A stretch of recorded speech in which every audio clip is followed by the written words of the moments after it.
have, but I can assure you of that. Once the UPDF is given permission by the Congo government to hunt these people, there is no way ADF will survive. And the proof of that is ADF, LRA, they were originally from Uganda. Why don't they operate in Uganda? Why do they operate in Congo or Central African Republic? It is because they can't operate here. There's no way you can operate here and survive as a rebel force. Because they are Ugandan, why don't they fight here? Why do they have to be in Congo, those places? There are enough forests here. If you think you have the capacity to challenge the state of Uganda, there are forests here. Why don't you use them? Why do you have to go and the one of Central Africa, then the ones of Congo? So, the moment His Excellency Tshisekedi allowed us, that was really the end of ADF, and it would be the end, I can assure you of that.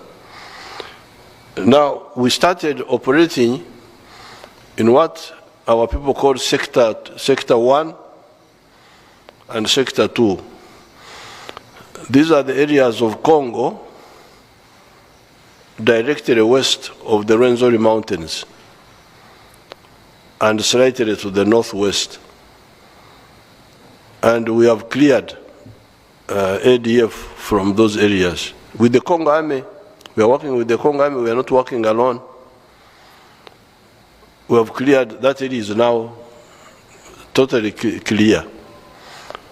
ADF has been pushed far towards an area called Mambasa.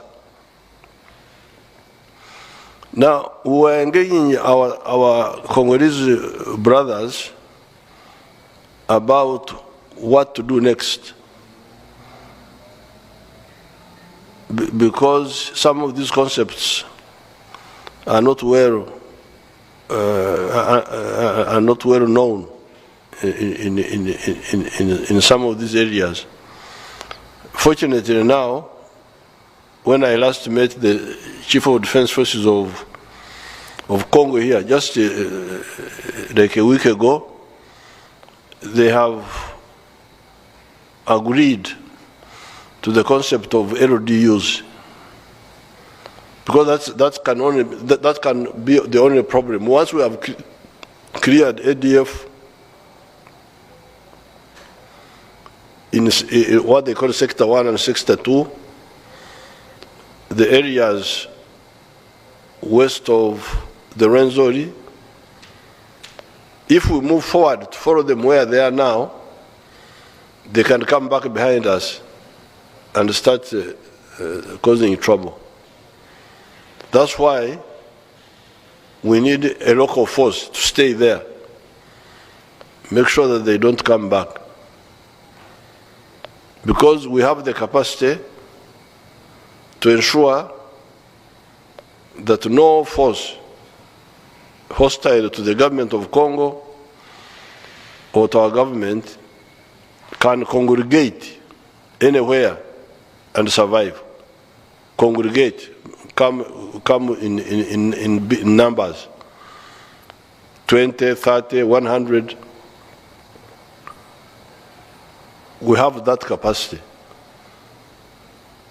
We have the eyes to see these people from the skies, and we have devastating capacity to destroy them from even long distance, even without getting near.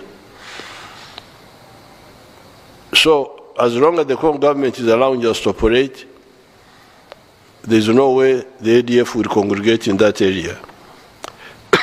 So the only thing that they can do is, if we go forward to follow them where they are now, because they have now run to the west, towards Mambasa, towards Commander, then they can come behind us again.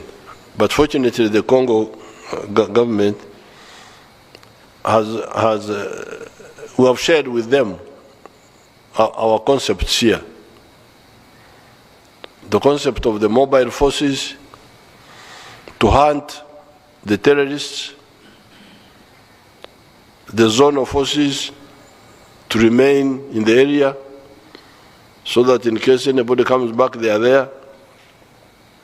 And also the LDUs to guard the villages. If there were LDUs in Nyabugando, that place there, if there had been some local LDUs, that killing of the children would never have happened.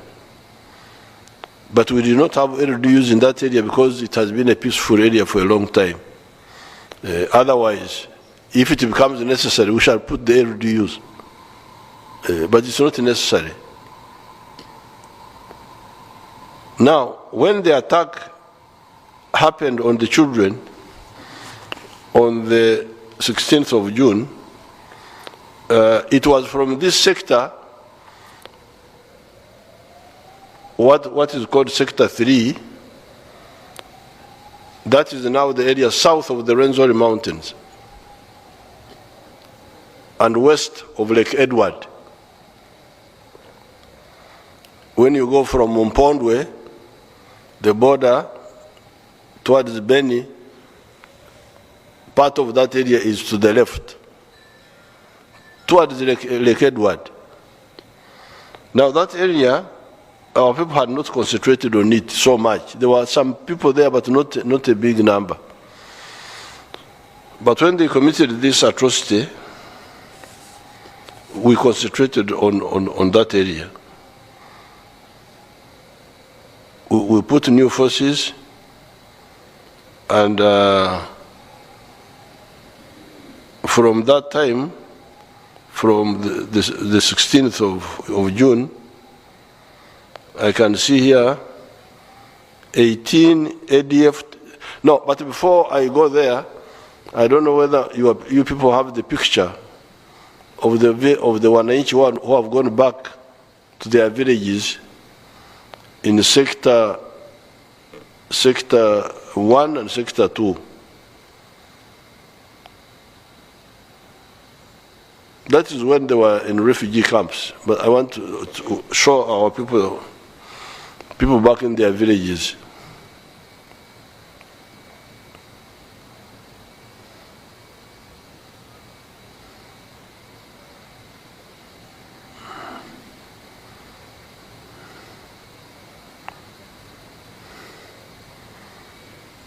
Is that a village or a camp or what?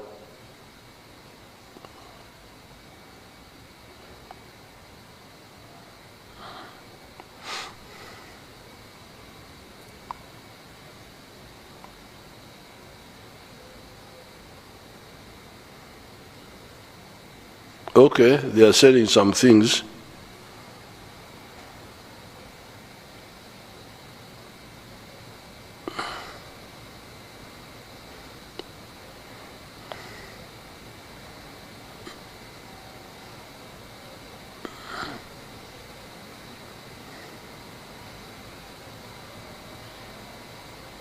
What's that? That's a meeting.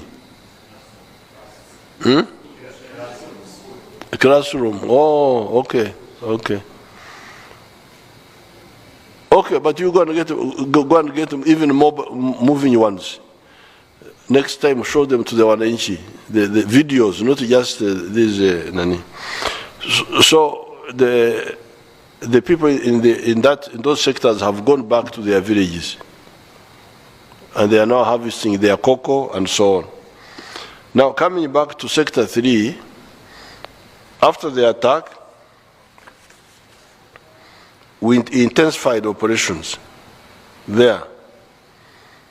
And here I can see 18 ADF terrorists have been killed, including somebody called Muzei Mubindo. I don't know whether it is Muhindo or Mubindo, from Kisinga in Kasese district, and one Fazule Tanzanian. One terrorist was captured alive. 17 SMGs were captured. One machine gun, one RPG,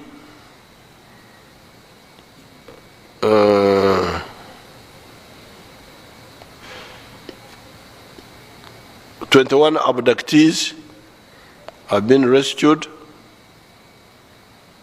This is now in Sector 3, the area where the attackers, those 10 people who killed those children, were from that group. And that's what has happened since that time. Now, overall, from Sector 1 and Sector 2, the enemy is killed. They don't show since when, whether from the beginning of the operation or not, but for Sector 1 and Sector 2, 567 enemies killed. SMGs captured 144, machine guns 7, RPGs 6, one mortar 60mm, grenades 1, walkie-talkies 132. They had a lot of walkie-talkies, IEDs, improvised explosive devices 10 pieces, phones 47, abductees rescued 207, terrorists captured alive 50, those who surrendered 32. So I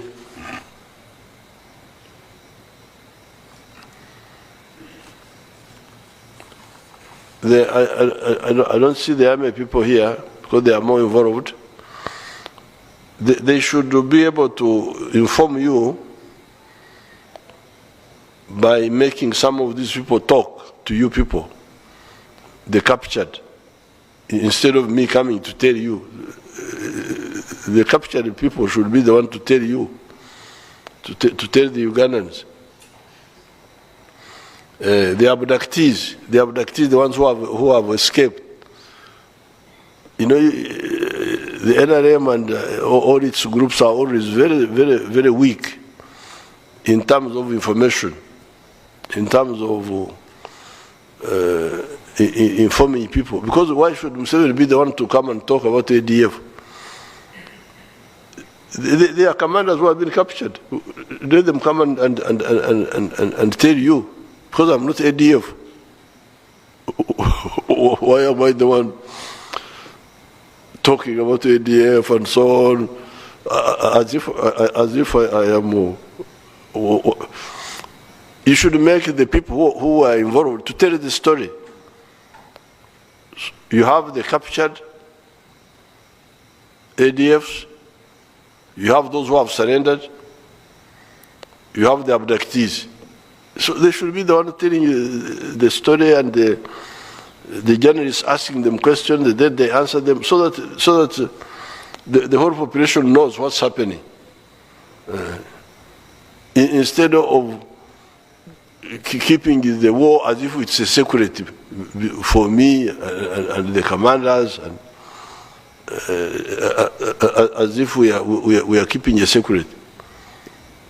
Yes, there are some secrets of plans, but what has happened in the past is not a secret. It should be known. So I directed that the command of the army, because the UPDF are the ones directly involved, should be the ones they should bring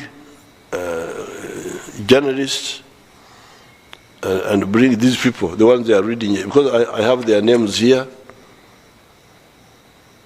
Those killed and captured, there are so many here. So some of these should come and inform you about what's happening. But the point I want to emphasize to you is that ever since 2007, the ADF was defeated. These efforts of trying to infiltrate and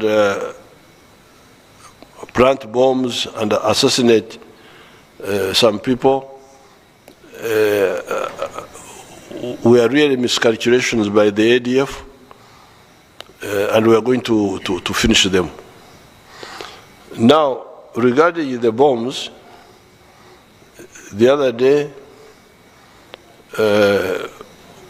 we defused the police. This time the CMI worked with the police to defuse more than 3 bombs, because there was one bomb which was going to be planted in Kayanja's church, which was intercepted and detonated. There was another one in a place called Bunamwaya, planted somewhere in a house. There was another one which was put in a lodge and was going to be exploded later. They were all captured, and the other materials for making bombs were captured. We know, and of course, the CMI and have arrested 7 people who were involved. And we know all this time the ones who are doing this. The planners, mainly the planners, we know them. Sometimes we don't know the executors, but eventually we come to know them. Now the planners are in Congo. So we are going for them. The Congo government has allowed us, apart from hunting the ones in the forests, which we have been doing since 2021, when we started. We shall go for these ones who are sending these young people to kill other people. The other day I had a cold and I had to check for corona. There was no corona at this time, but I still have that cold. Now, we are going to finish all these people. So what my purpose of talking to you now is to make you people not panic, thinking that this is a big problem. The problem was more or less solved long ago when we defeated ADF in Semuliki Valley in 2007. In spite of the support for ADF by the Congo government of that time and by the government of Bashir in Sudan. They had support, but we defeated them. Defeating means you kill them and almost finish them. Anybody who enters Uganda armed is killed. So they gave up entering Uganda as a force. Because when you come as a force, a platoon is like 40 people. You come as a company, 150, you are dead. That's what happened in Semuliki Valley in 2007. They came, 183 were dead in a very short time. 87, I think, only 13 went back. From that time, they cannot enter Uganda as a force. But they remained in Congo mainly killing Congolese. But once in a while, that's why they are foolish, because they should have remained quiet. Now, their bad luck is that the Congo government has allowed us to operate in Congo. And we have brought all our capabilities there. Now, this, like the killing of the children in Nyabugando, is a desperate act. Thinking that, oh, if we kill children, the UPDF will pull back from Congo to go and guard the villages. No. We shall have new soldiers to guard the villages. The ones who are hunting you will continue.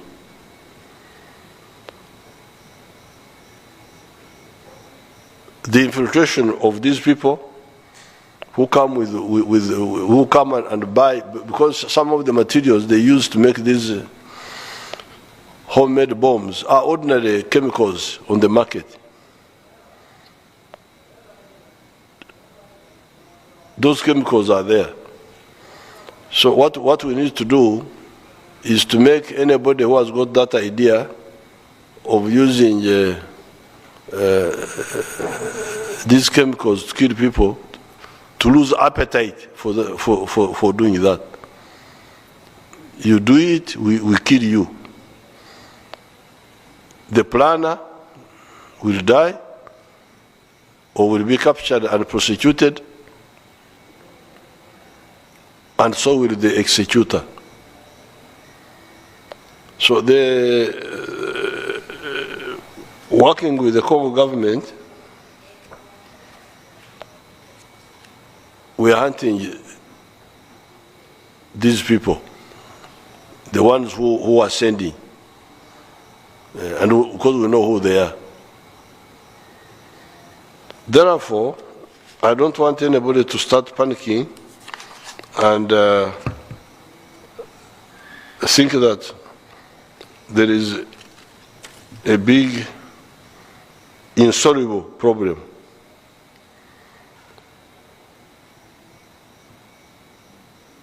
The main points of precaution is because these people who are doing this are people who are not known in the area.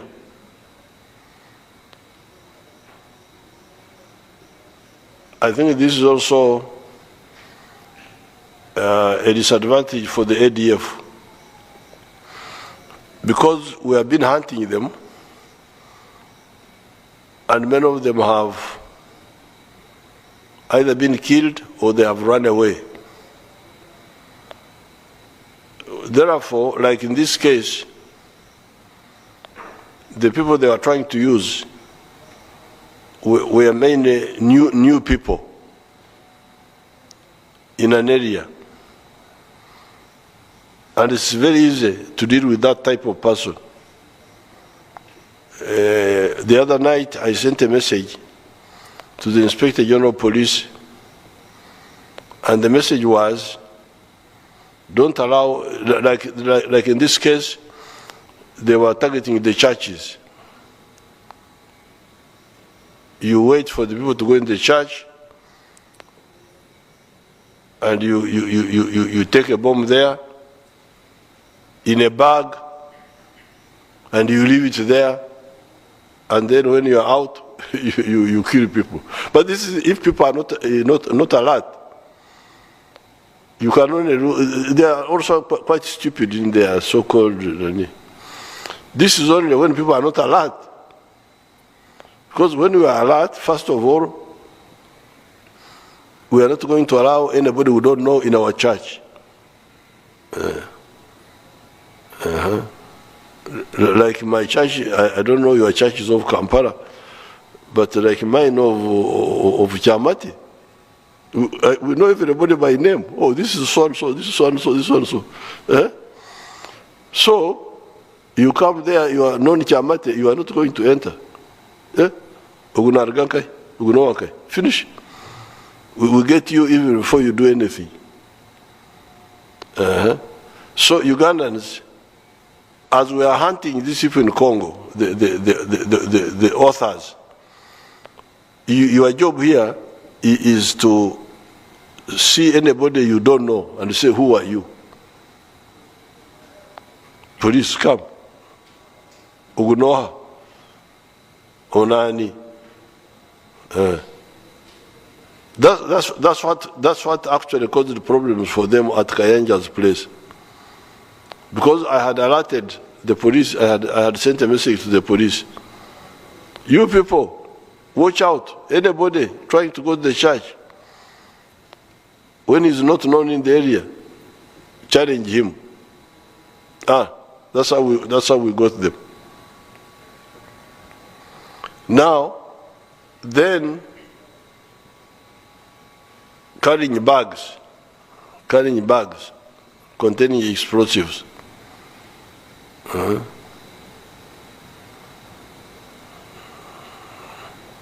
see anybody carrying a bag, you don't know him. But even if he's not carrying a bag, because he may be having a suicide belt, the ones who tie explosives around themselves to kill themselves. So the issue is somebody you don't know in your area should not enter your church, should not enter your bar.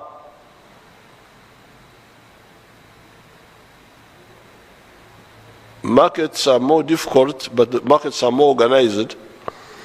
There they can check the ones who are entering and leaving, because the markets are in confined places. So that's your assignment now.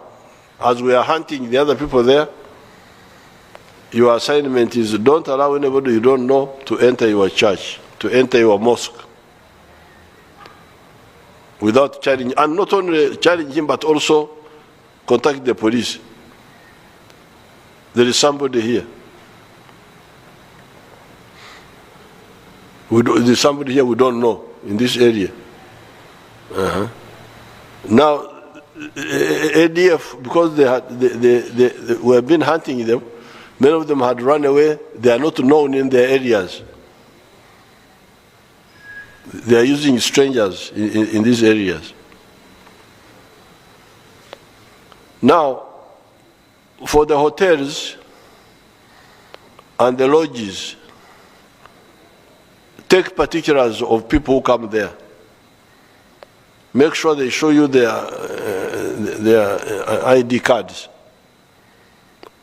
with their pictures. Like this one who had planted a bomb in Bunamwaya, who had planted 2 bombs, one in a house and another one in the hotel room. He asked for a room. And the attendant had no room. And then said,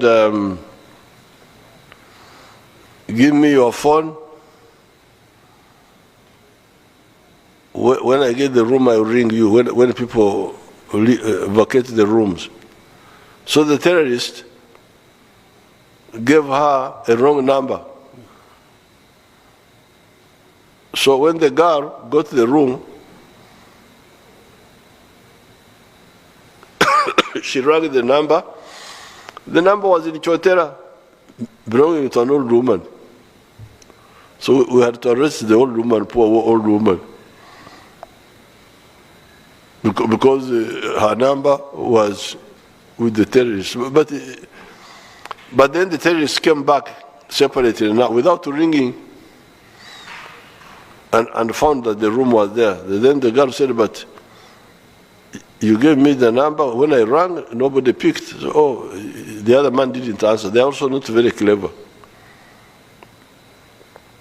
So you can see there is a gap by the hotel people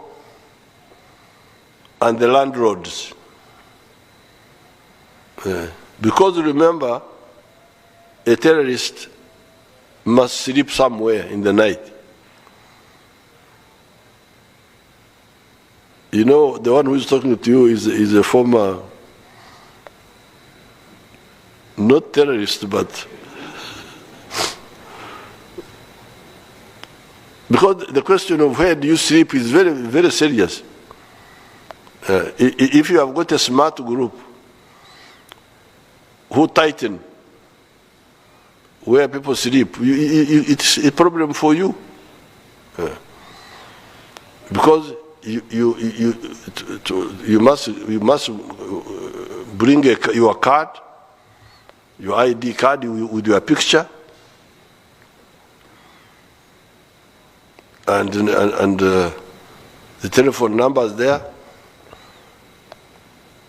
So if you tighten that system of the hotel owner, the hotel receptionist, not even owner, the receptionist must not allow anybody to book without showing their ID cards, which then are recorded. Because the ID cards these days are strict. They are no longer the other ones where people are just printing. I think they are electronic. Are they not electronic? The ID cards now. Yes. The ID cards, and then you must, so you police, you really train our people, the receptionists, the hotel owners, no room without showing an ID card, and making sure that my face is the one which is on the ID card. So those are the hotels now, hotels and lodges. Then you come now to the landlords, because also they can come and flats and so on. The landlords the same. So the moment you block these people from the hotels, from the lodges, from the estates, the housing estates, that means now they must stay with the families in the homes. And some of these groups don't have many sympathizers who are ready to risk keeping them.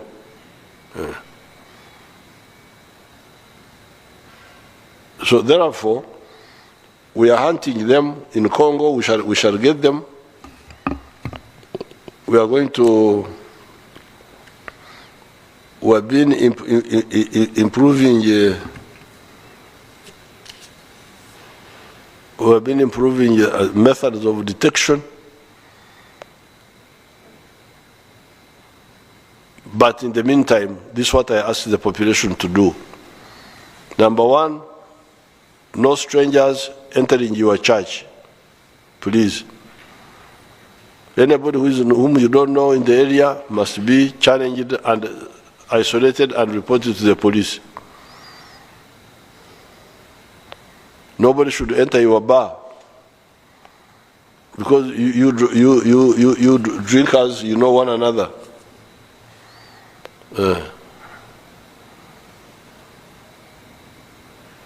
I was not a drinker, but I would be in company with drinkers. In Nairobi, when I was recruiting the Foranasa people, we had a small hotel called Normandy, where the owner thought I was a big smuggler of gold, and that I had a lot of money, because I used to come with dollars and so on. So the owner thought I was a big smuggler. And but we knew one another, the ones who were drinking in that place. There was a Kenyan minister who used to come and drink there, called Robert Matano. He didn't know me. I don't know what he thought I was, because I was supposed to be some. My name was Kasum. I was Haji Kasum. So Our hotel, we knew one another. So the drink mates, please don't allow anybody whom you don't challenge him. He may have no problem, he may be just a visitor, but challenge him, let him be checked, and before you allow him. And then the hotels and the real estate, identity cards. For the buses and markets, you need to search people who are coming. There's no shortcut for that, for the buses. But it will not take long, because we are really, they are desperate. They are desperate. I don't know whether to advise them to surrender, because even if they surrender, especially the hardcore, the ones who have been doing bad things, we can't just forgive them. They will have to be held accountable. They have done so many bad things, but maybe they may not die. They may be sentenced to prison sentences. If they surrender, we can look at, even if he's condemned to a death sentence, but if he's not dead, there's a chance that he may get a pardon for lower sentence. So I think there is still some advantage for them to surrender now. Otherwise, they will die. We shall kill them. They have done bad things. They have provoked all this. Imagine they wanted to, if they had gone into that church of Kayanja, how many people would have died? So, only option at this stage is surrender. You will not be forgiven. We shall not say amnesty. No. That one I cannot lie to you, because you have done very many bad things. But you may be tried, sentenced. You may get a punishment less than death. That will be better than dying. Now, finally, this ADF started because of the ideological disorientation. In the Middle East, including Sudan, because some of our young people, Muslim young people, would go to some of those places and get these nonsensical ideas of saying that Islam is the only correct way of life. And anybody who does, and Islam of a certain type, and anybody who does not agree with that must be killed. Really? This is what I told Bashir, the president of Sudan, former president. We, the indigenous people of this land, this is our land. It's not the land of Arabs. It's not the land of Europeans. It is our land. So if you are stupid enough and you go to bring that nonsense here, we teach you a lesson. I told Bashir, because they talk of haram, that they don't eat that pig. Pig is haram. Haram is, I would call it a chagaro in Nyankore.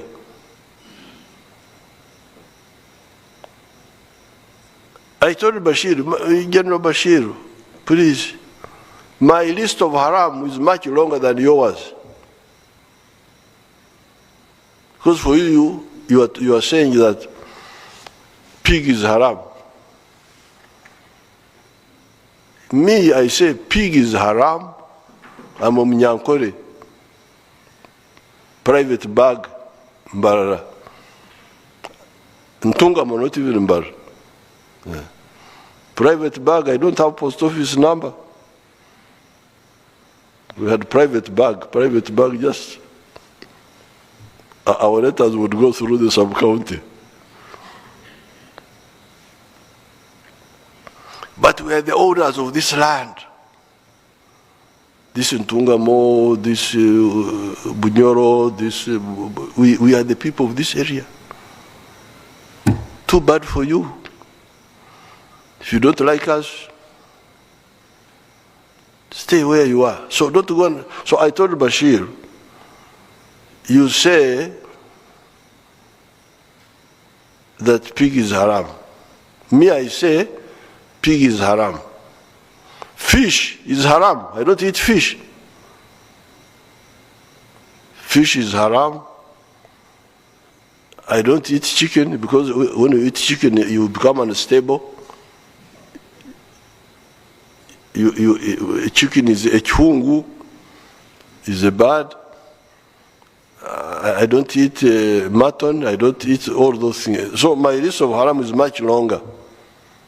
But the difference with us here, with the people of this area, is that whatever beliefs I have, I don't interfere with my neighbor if he has got a different belief.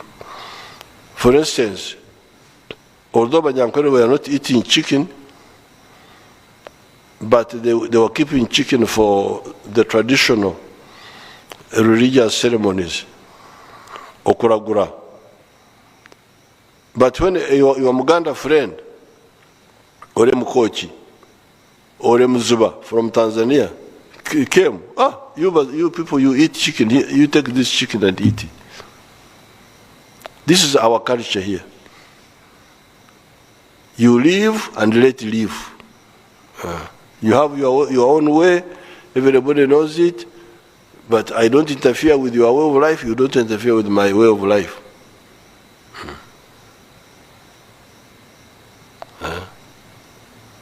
That's why you would hear that a Muganda would say, Banyankore are the ones who know how to look after cows. You come and look after the cows. The cows of the Muganda. The cows are Muganda's cows, but because he doesn't have the same passion for cows to sleep with them in the bush, in the what, you Banyankore Balaro, This is how we live here.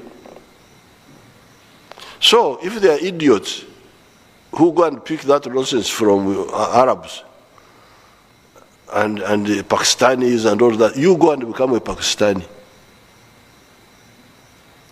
That's what we told Al-Shabaab in Somalia, because they brought the same nonsense there. The Somalis are Muslims, but they are Muslims who live with others. But Al-Shabaab came with the same idea, of intolerance. So when we went there, they said, you Kafiri, you go back. Okay, this is our Kafiri land. Africa is ours. It's not for those ideas. So, if you don't want us here, you go back to, I don't know where they come from, Pakistan or whatever.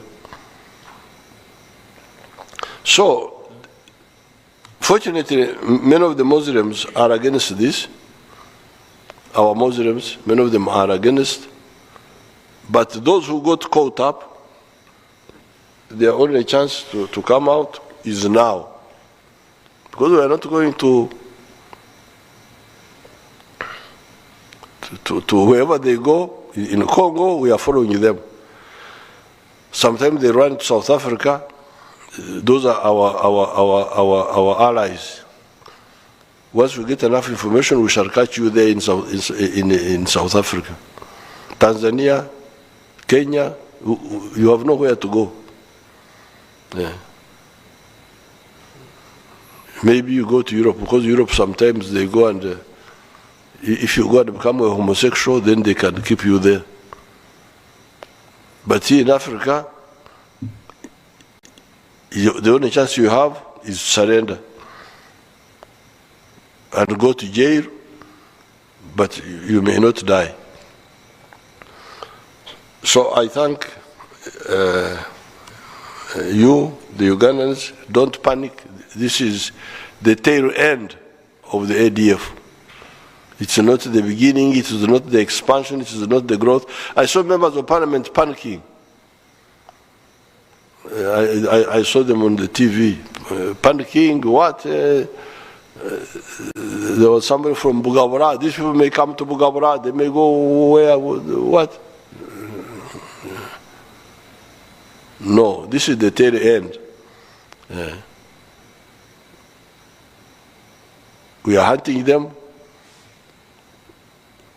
We may miss here and there, some small thing may happen, something may happen, but in the end we shall get all of them. I thank you and I wish you good luck.